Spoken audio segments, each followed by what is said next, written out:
Oh yeah. Okay. You unhook from a semi-trailer in a soft spot and you can almost guarantee it's gonna happen. You can hear the pump load and then it loses prime, and then it loads and it loses prime.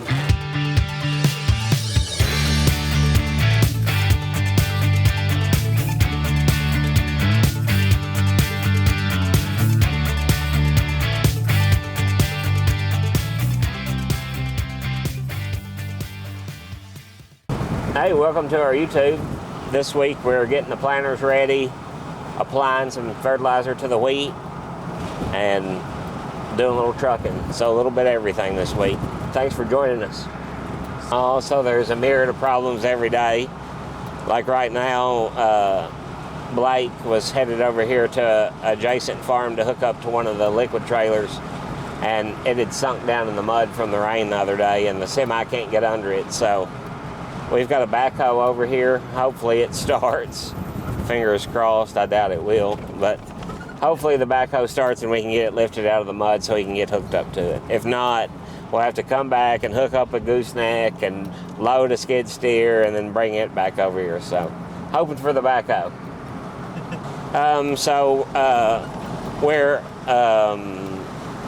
We hadn't hauled liquid in a few days. We've been hauling some white corn for a neighbor farmer, and so the liquid tanks are low, and he's applying today, and we've got our pump that we pump out of our stationary tank is down. We bought a new one, but we don't have the plumbing for it, and we just had one of our liquid tankers sitting beside the tank pumping through, but the pump's a little bit off the ground, a little bit higher in elevation than the product, and it's priming, but only partially. And so the pump will get prime, pump liquid, and then it runs, it cavitates. And so you either got to get the pump lower or you got to get more product in the tank. And so this is what we're going to do. We're going to go get more product in the tank, because I ain't trying to take a motor and move it, and make more work. So go get more product. So I'd say more than likely our tank here is getting low and the pump is high enough that we're losing prime. Either that or we're getting air somewhere. So possibly, because we don't have a cutoff and this trailer is close to empty, we don't have a cutoff from the bottom of the tank. So you can hear the pump load, and then it loses prime, and then it loads, and it loses prime. And so it's taking a long time to load the rig. We were trying to come up with a solution.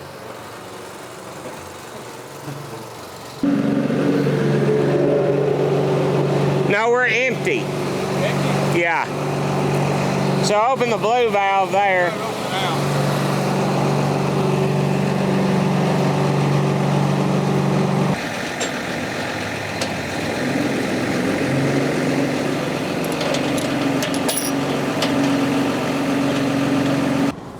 So this morning we got the planter hooked up, and it's possible that not all our settings are in it right, but it's applying downforce, and that planter has hydraulic downforce, and on those Deere planters they have an oil bath that it's like a reservoir that holds the oil really close to the unit. So if the unit demands for oil, it's got a reservoir it can draw off of. It was applying pressure to those units, so and it was making the planter vibrate. So we don't really know what was causing it. Hopefully it's a settings problem, but that's something we got to look at before we get to the field with the planter. Those are the main ones that I know about. I'm still working through the H2A stuff. Every time I think I've got everything done, the government tells me I've got something else to register with. So she emailed me and said, hey, I need you to register for this and this and this. I was asking Spencer, I was like, what are all them acronyms? And I was trying to guess them. I didn't get them right. but so today I'm gonna register with a few more acronyms, and then hopefully that'll be the last of the stuff that I thought I'd already had the last of in for the H2A guys. So I think they're supposed to be here like the 15th day of April. I wanted them here a little earlier, but just with I didn't get through the paperwork and all of my requirements soon enough to get them here any sooner. So I'll be happy if they get here on that day, on that 15th, like they're supposed to get. I feel like that's a win. They're going to do the same things we do. They're already experienced, so that they don't need to be trained. One of them is my age, 46. The other one's 35. They have experience on large farms already, so they don't need a lot of training. They're just ready to jump in and help wherever needed. So they'll do the same things that the rest of us do, just aid us in our work each day. Well, this is my first experience, and I got lucky, and I've got a farmer I'm really good friends with that has a long-term Hispanic crew, and they recommended a couple of guys that they knew had, really good experience and really quality men. And so I didn't have to go out looking. They had already had a couple of guys in mind for me, and so that was helpful. And I'm excited to get them here.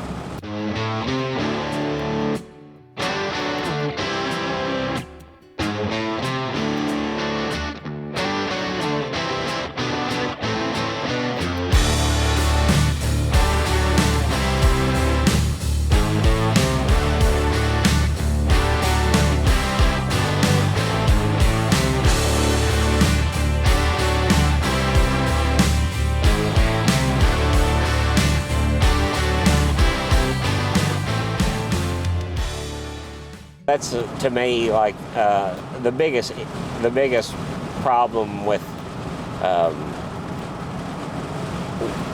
trying to supply labor is the training.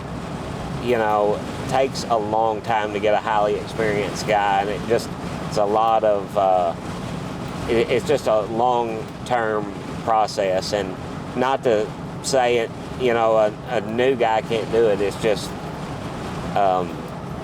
when we get really busy, we need somebody that's already experienced, and when you can bring people in, and we still bring young guys in and train them too, but when you can bring somebody in that's already trained, already knows about what he needs to be doing, it takes stress off of us, where we don't feel like we gotta make sure we're standing over him so something won't go wrong. Not to say that us experienced people don't make mistakes, because we do, but just you make less mistakes than somebody that's less experienced. After you've made plenty of mistakes in your life, you really start to know what to look for, and it cuts down on problems and just makes everybody's life easier. They'll be here all season, so they told me that they would like to go back around Thanksgiving, before it started to get cold around here, and that's generally when we're wrapping up anyway. So that'll be right around the end of harvest for us, and hopefully they can go back, and then we hope they come back again next April, because they enjoyed it here. So or March, hopefully, maybe even. That's the plan.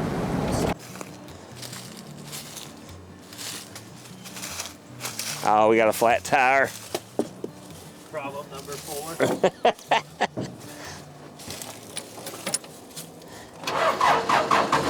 Oh, yeah. Okay. Look at Nellie Bell.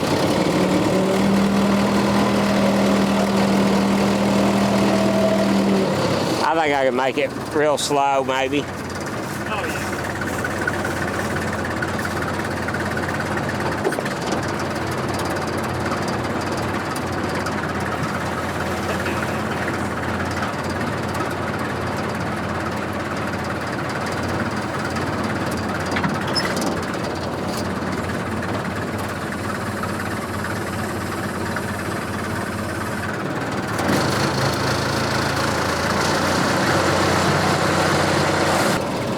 How flat am I? Pretty flat. Will it run off the rim?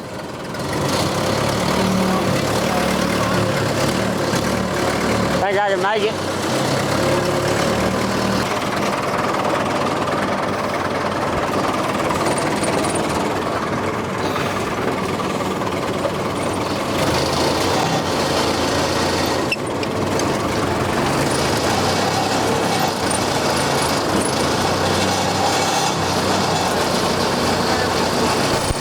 think I can just get on that fifth wheel plate right there.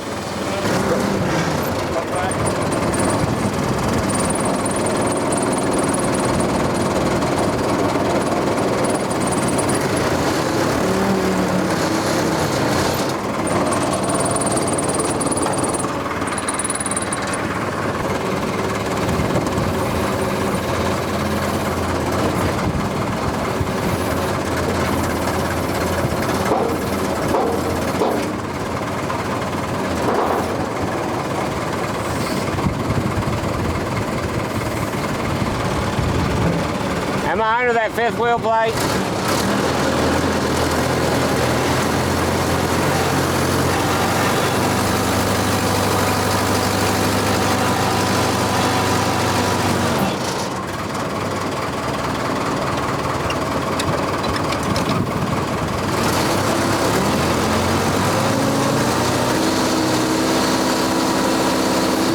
It raising at all?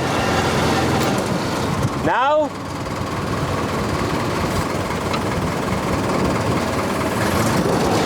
Oh.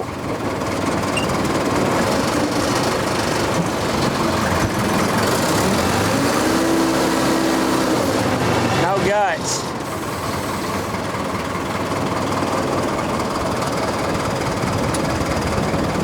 Probably low on fluid and everything else.